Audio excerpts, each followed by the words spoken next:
This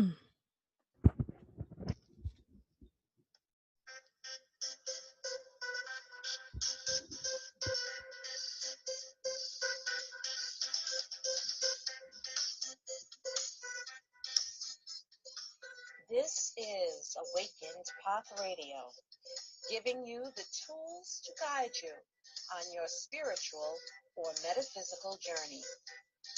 I'm your host, Dr. Candace Nadine Green.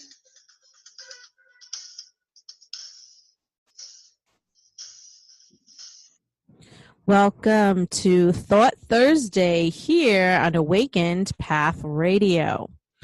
To visit us, to check out updates and everything Awakened Path, please visit www.awakenedpathonline.com. Again, that's www.awakenedpathonline.com. Now, on to today's show. Today we have with us Linda Seger, who is the author of 15 books with several editions, including 4 on spirituality. Linda has spoken in 33 countries on spirituality and theology.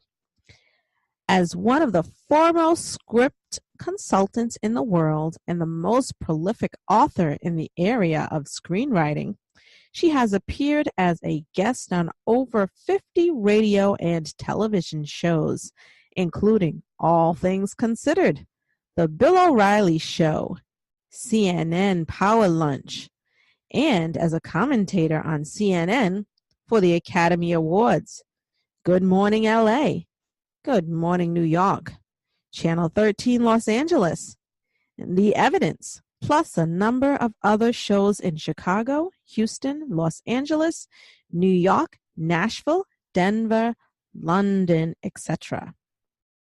Linda has been interviewed by the Wall Street Journal, the Los Angeles Herald Examiner, the Sacramento Bee, the Christian Science Monitor, and the Gazette, among many others.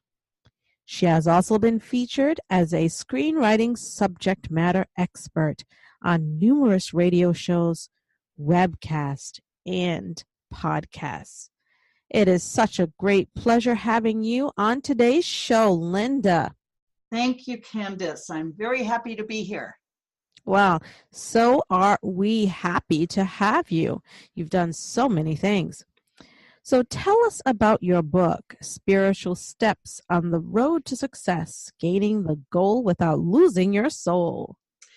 I am a script consultant, and I was the first, which means I defined and created a business that didn't exist. Wow. And I created it partly because I had a PhD, a doctorate of theology and drama and theology, and nobody wanted to hire me because they didn't know what to do with that. And the only thing I could do was to start a business on my own. So I brought these two together, and I've been consulting on scripts. Not all of them are spiritual by any means. I consult on all kinds of scripts in all kinds of genres. But I do work a fair amount where people say, there's something spiritual I want to get across in my script, and I don't think it's coming across very well. And there's something I'm trying to say. You know, a lot of people write because they want to bring meaning into the world. And sort of, how do you do that if you're not sure how to get something across? So the book, Spiritual Steps on the Road to Success, was really a book to look at my experiences after I became successful, because the spiritual issues changed. So, when you're trying to find your way, you're trying to be inspired and motivated, and you don't know exactly what you're doing, and are you following your calling, and there's all that anxiety and stress for many reasons. And all the issues change when you become successful and you choose to keep your spirituality as part of the success journey when you are successful. And, that's such a hard thing to do, is to keep your spirituality as part of yourself when you are trying to be successful. Unfortunately, some people think of spirituality, they lump it in the category with religion, and they automatically assume that you have some dogma to shove down their throats, and it drives them away, and that's very unfortunate. Yes. I grew up in the Protestant church. I grew up Lutheran, and I've been a Quaker since 1970. And Quakers are extremely tolerant, and they actually don't have dogma. They have what they call testimonies, things that they believe in. And in that sense, maybe they're closer to Unitarian, who tend to have that. So, and, sometimes, I consider myself religious and spiritual, but I can understand why a lot of people move away from religion. Right. Now, what led you to do the work that you're currently doing? Well, I have been in love with drama since I was very young. I loved acting out stories, acting out things. And I was a terrible actress because that's what one would usually do. You're interested in drama and you go into acting. And I actually got a C in acting in graduate school, and they said, you're not allowed to continue. Oh, wow. Acting class if you go to C. That's how bad I was. Oh, no. But what I realized was I loved drama, because drama of all the art forms is the one that pulls it together. You've got painting and music. All of this is part of drama. And also drama is the most human, meaning that you incarnate ideas and people in order to act out and tell these stories. So I love that. And my last year in college, I got very interested in theology. I thought, I'm sort of interested in how drama communicates values, spiritual themes. How does it show it? How does it do it without hammering away? And I began to study that. And then I went to seminary for 5 years, because there was one seminary in the world that seemed interested in this. Really? So I studied that. And then, of course, when I got out, was what was cute was the drama people didn't want to hire me. I thought I would teach drama, but they saw the theology and thought I was rigid. And the theology people didn't want to hire me because they saw the drama part and thought I must be really outrageous. Oh, no. So basically, there was no place for me to go but to find this path of consulting. And I started very slowly, and I do feel it's a calling. I feel it's something that pulls together all these different parts of me, and that it serves. That I think of myself as my job is to nurture creativity and nurture spirituality. I like that. Nurture creativity and nurture spirituality. And what inspires you to write and to do your talks? Well, one of the things I do, let's just take my seminars. I do these usually 1 to 2 day seminars around the world, and I'm going to be gone 2 months this fall, including going to Kazakhstan to do a seminar. And one of the things I think is true, whether consulting, whatever you do, you never float on your laurels. You never just say, I'll wing it. You always say, everything that comes my way is a gift and a blessing, and I need to be true and responsible. Somebody sat down and wrote 100 pages of a script, and whether it's not a good one or terrific, they poured their heart and soul and their time, and they are hoping that baby, comes to life. So I take that very seriously. And it's the same thing with seminars. I've done some seminars 50 or 100 times. And before I do a seminar, I do a little prayer. And I just say, God, people have come here. They're spending their money. They're spending their time. They really want something. Keep me really in tune. And there's a thing about a seminar some people might say you have to be on or you have to be in the zone. It's a relationship. And I one time started to give a seminar. I said, boy, am I off.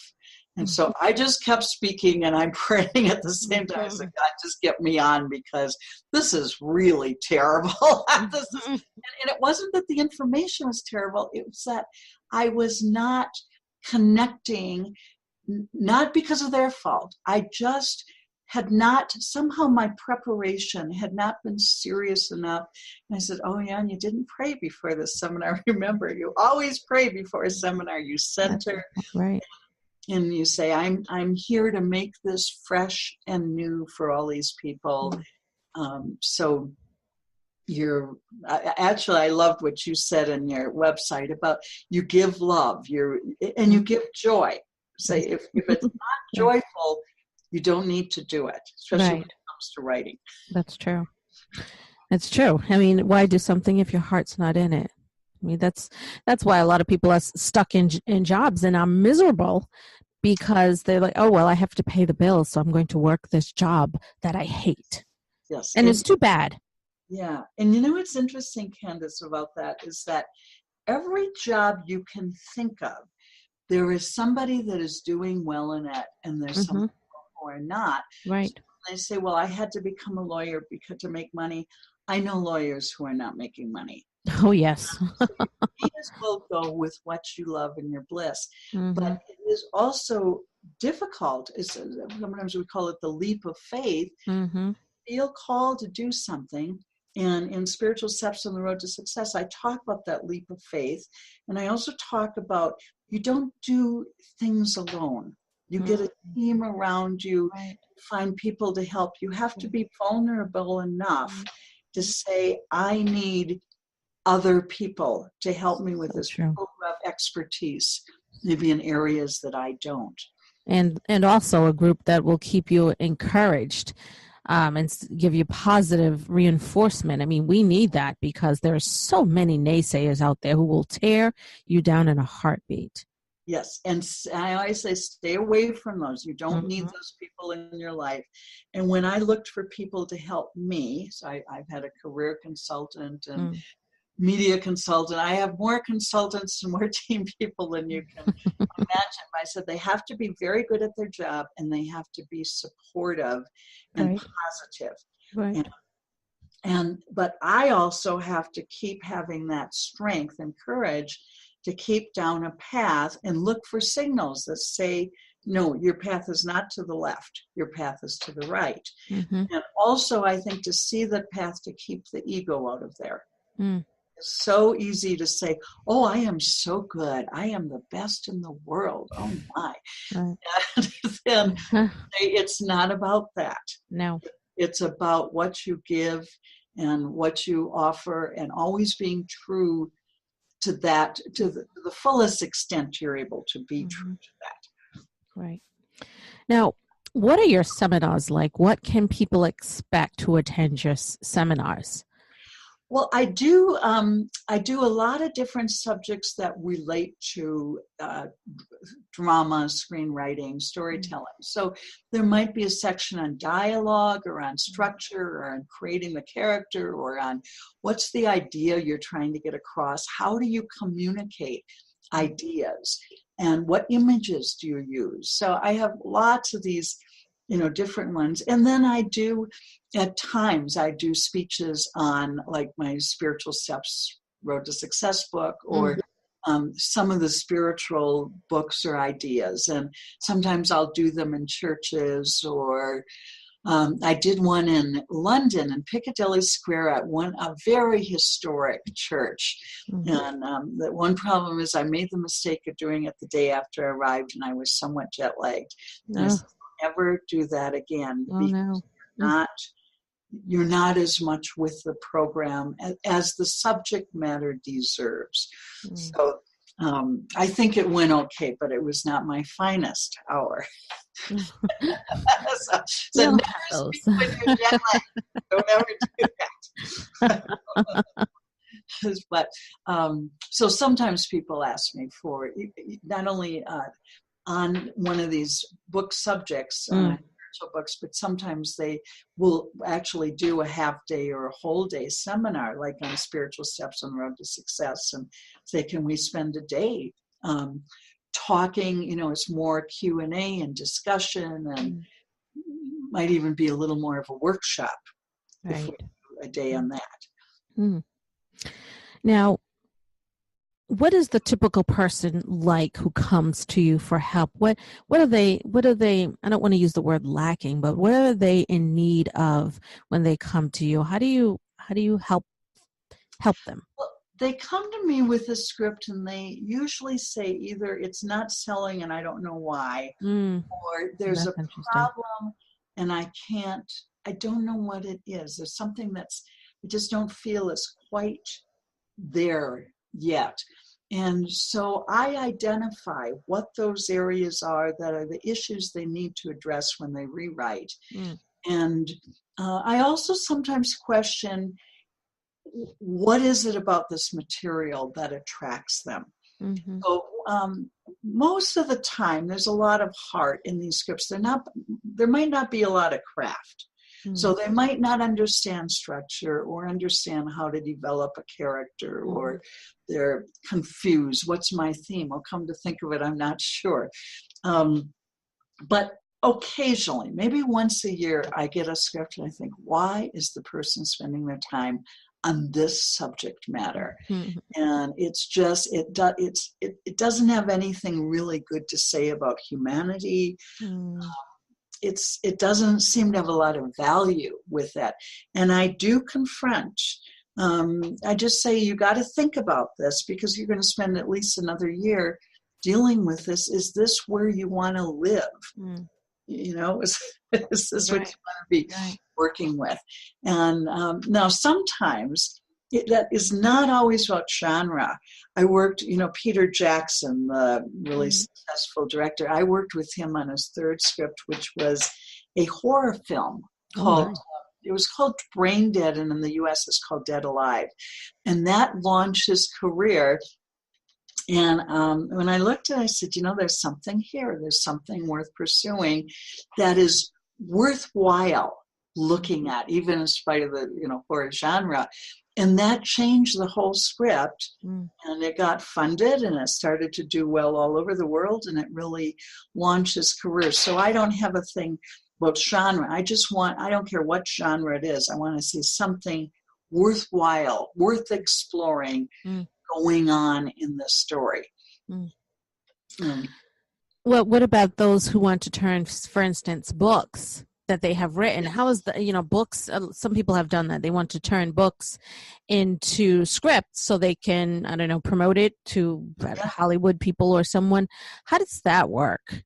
Well, an adaptation means you're taking one form and putting it into another form. And it can often be very tricky, because not everything adapts.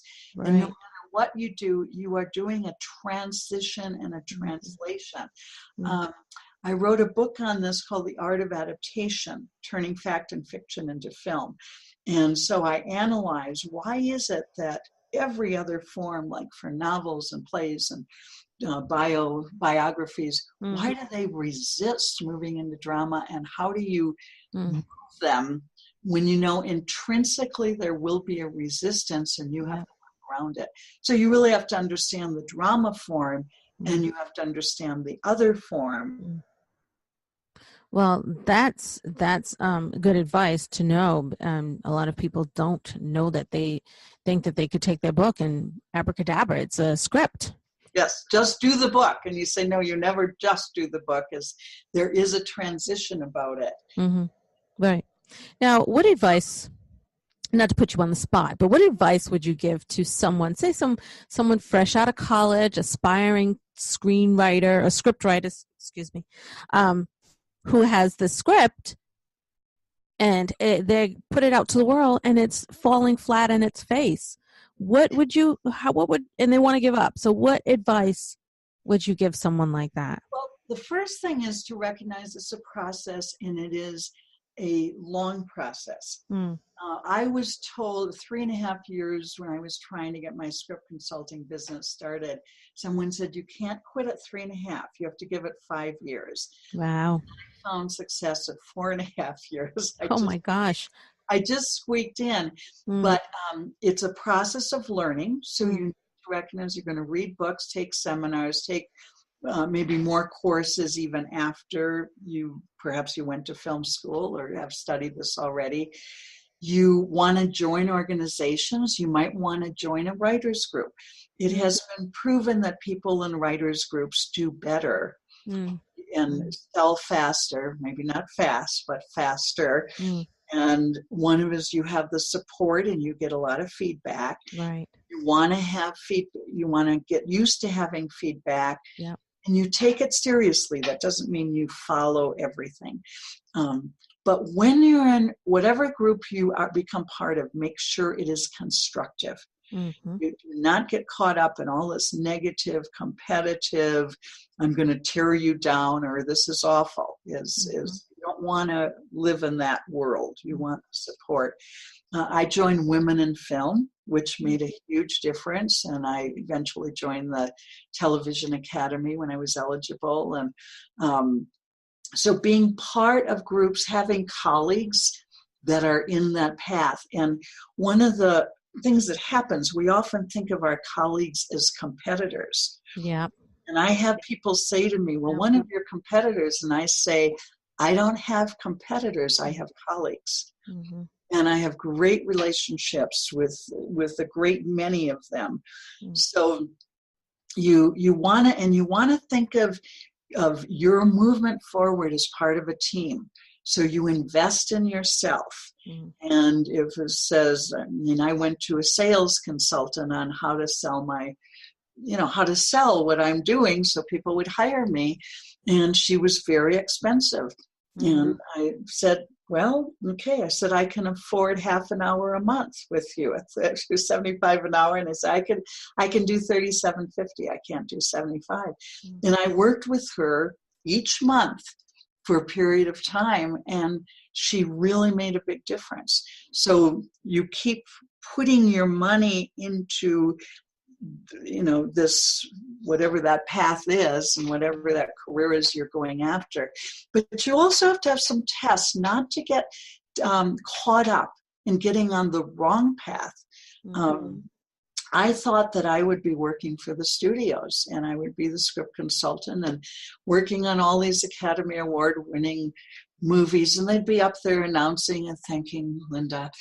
And I'd now like to thank. Now I would like to, of all people. And I came, and because I tried to keep bringing my spirituality into what I was doing and praying about things and being in tune, I said that is a whole lot of ego. And at one point, you know how we get messages, there's many ways to get messages from the Holy Spirit, but at one point, I felt like I got this message that said, you will never be allowed to not work with new writers. It was a double negative. Wow. And I said, oh, God, you have double negatives. But I really listened to that. And I said, yes. And my clients are very broad. I have had Academy Award winners, and I have had people who are writing their first script and everybody in between. And I love that. But I think I got into that ego. And I had to say, you know what? I'm here to help those new writers. And I got my head put on straight about the mid-1980s. And I had a career consultant who had a lot of integrity, and she helped, really helped me find those nuances and say, no, this is not what you're about. And to say you are open to everybody, and it's not about the money. And I mean, that was something too, is if you've been poor and struggling and you start doing well, and you say, oh, that's so cool. I got another client. I'm going to get some more money. Say it is, and you really have to learn it is never about the money. That's so hard in today's society that puts so much emphasis on money. If you don't have money, you're no one. If you don't have money, you can't have this or that. And they think money is the doorway to all of these services, things that they may need. For example, a sales consultant, like you had mentioned that you weren't able to afford the whole thing. I mean, someone may be struggling and can't afford it, period. So what happens to them? Yes. And one of the things, and people could see on my website, that I actually have one of my services for one page. If somebody says, I can't afford much, it's $60 a page, and people write a synopsis of their story, and they get a lot of information back. And now I'm not saying everybody can afford $60, because I know that's not true. But it does mean that I try to have those lower price services available, so that I'm not just dealing with people with a lot of money. But I also know sometimes what happens is that people don't think about investing in themselves. And, and to say, yes, $37.50, I need this person. I can't afford an hour, but I can, if I really, maybe go without food one night, I can do it at $37.50. So you don't stop to just think it's going to happen. Is going to happen for many, many different reasons, and be prepared that the path might change along the way. I didn't expect to be a script consultant. It kind of began to open up, and I said, I'm going to just keep stepping on this path till it closed, and it didn't close. It kept opening up and made turns along the way, and I had an awful lot to learn. But I have so much. I mean, I've been doing this since 1981. I get tremendous joy out of my work, and I think that's important too, is to find that place you get joy, and you keep feeding the joy. You never just say, oh, I'm just doing this and I know how to do this well. Say, no, every script, I got to get excited about this script. That's right. I got to find something there that is very worthwhile to move into. Right. Because if you don't put your heart in it, then it's not gonna be what you want. You're not gonna be satisfied with it. It's gonna be awful, crappy. Yes. You may as well have a happy life. It's better than having a miserable life. So true. So true. Now, how do you see? I mean, we talked about how you help people, and how you have helped people. How do you see what you're doing in particular as helping others on their personal journey? Well, I think to me, creativity is so central. Yep. To life, and I honestly believe everybody is creative. Many people have not found that creativity, or they don't affirm it, or they don't really quite believe it. But and creativity it's your personal voice, and it is also the craft of whatever you're doing. You can be a painter. There's a craft of painting your music or whatever. And you do want to learn your craft and say, I keep learning what I'm doing. But you're also looking for your voice and say, what am I about? Who am I? And it might take a while to find what your genre is, or what your particular art form is. So you're always sort of experimenting. And I've gotten back into music, and one of the things that's been interesting to me, a metaphor for finding your voice, I have a very low voice, and most of the great singers are sopranos. And I've been getting some really neat feedback of people saying, it's really nice to hear a different kind of voice. It's sort of an earthier voice. So I'm pursuing that, and at times I get discouraged because, my gosh, you know what a great singer sounds like. And just when I get discouraged, and maybe this is the Holy Spirit talking to me, is that somebody will say, no, you have a very interesting voice, or you have a voice worth listening to. And I think, lovely. Okay, so don't go after what the sopranos are singing. No. Let me find where my voice can work. So that's what I'm doing in terms of, certainly in terms of singing. I also went back to piano and lovely. some art, and good, because they all feed into each other. Yes, It's they just expression. Mm-hmm. That's such a beautiful thing. And Yes. I'd like to give a personal comment there.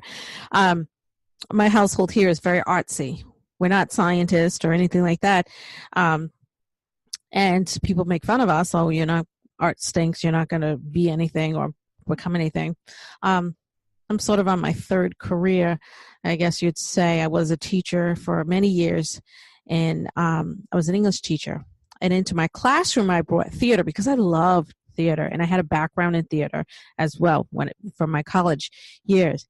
And I taught 7th grade, and I took on the after-school theater program, which was amazing to see children at such a young age so eager to express themselves through this form of art. And it was amazing. We also brought music because I sang, and I don't sing as much as I used to. I'm an alto. And we brought music in I brought music into the classroom. So when we did poetry, we used music like for imagery and for making our visual poems, our poems as well. We also did art. I'm an artist as well, so I brought in art as well. My room was beautiful because it was very stimulating, and that's what we brought into the classroom. So I wasn't just, English teacher, let's read blah blah blah. No, we did so many different things, and I really enjoyed doing those things.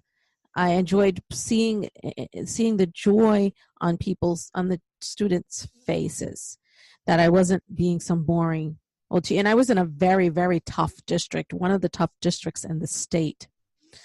And unfortunately, it went south. I lost that spark when it's always at the administration level when, the top down, they're trying to impose all of these regulations and things that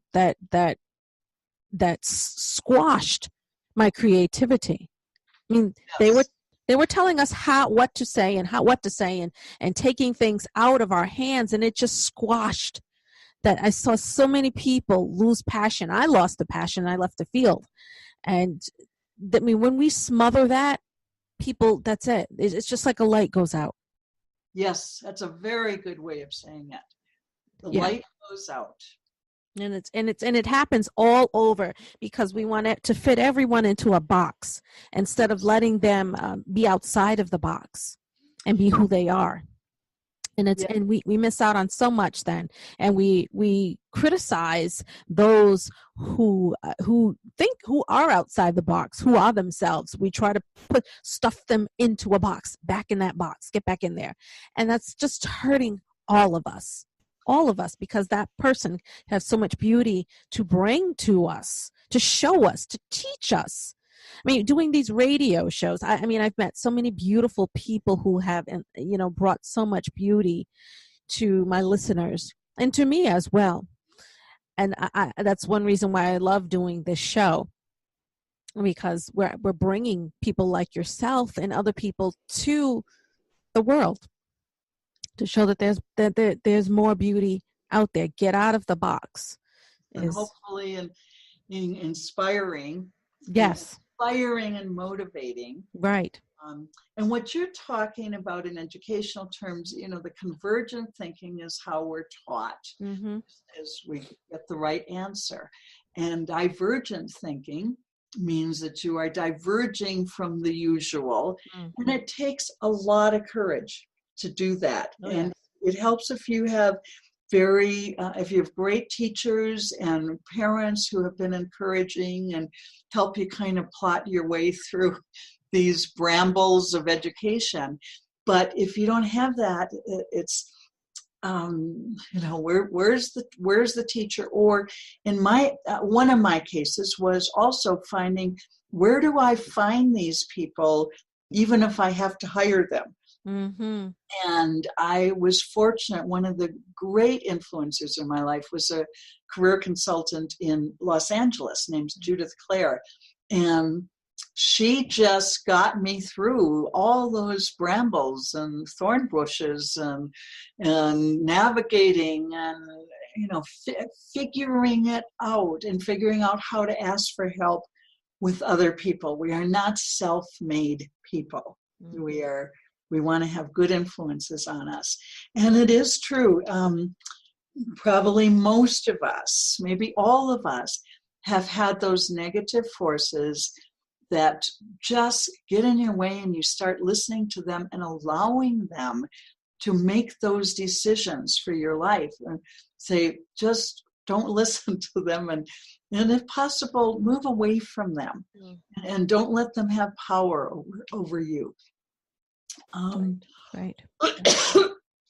Well, we can definitely talk for hours, but we're unfortunately at the end of our show. So do you have any upcoming stuff, project publications, etc., that you want to share with our listening audience today? Well, one of my new books just came out last week. It's the 3rd edition, called The Collaborative Art of Filmmaking, From Script to Screen. And it's about what happens to the script as it travels through all the different artists, from actors and composers and editors and directors, etc. And then I just sold a proposal for a book on dialogue. So I'm working on that right now. Nice. Excuse me. Now, how might listeners find out? You okay? Sorry. Okay. How might listeners contact you or to keep updated on all the wonderful things that you are doing, and probably get into some of your seminars? Yes. Well, my website is lindaseger.com. Think of Bob Seger, Seger. And it has books. It's about my consulting. It's about where my seminars are. So it has loads of information on there. You can then sign up for Facebook, and I have Facebook things going on quite often. And so it's sort of a lot of, there's articles, there's information about the books. So just lindaseger.com, and just think of Bob Seger, and you'll probably find me. That's excellent. It'll also be in the description of the show. For those of you who will be on Podbean, you'll be able to find it in the description of the show. Yes. Thank you so much, Linda. It was a pleasure speaking with you, and continue to do the great work that you're doing. Yes. Thank you, Candace. I really, really enjoyed this. Wonderful, as did I. Thank you.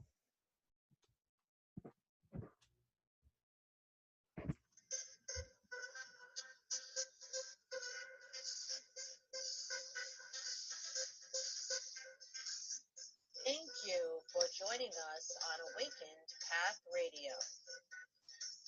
Please check us out at www.awakenedpathonline.com.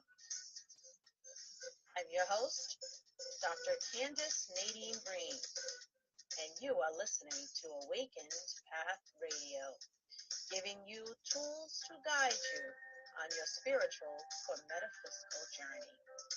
Namaste and blessed day.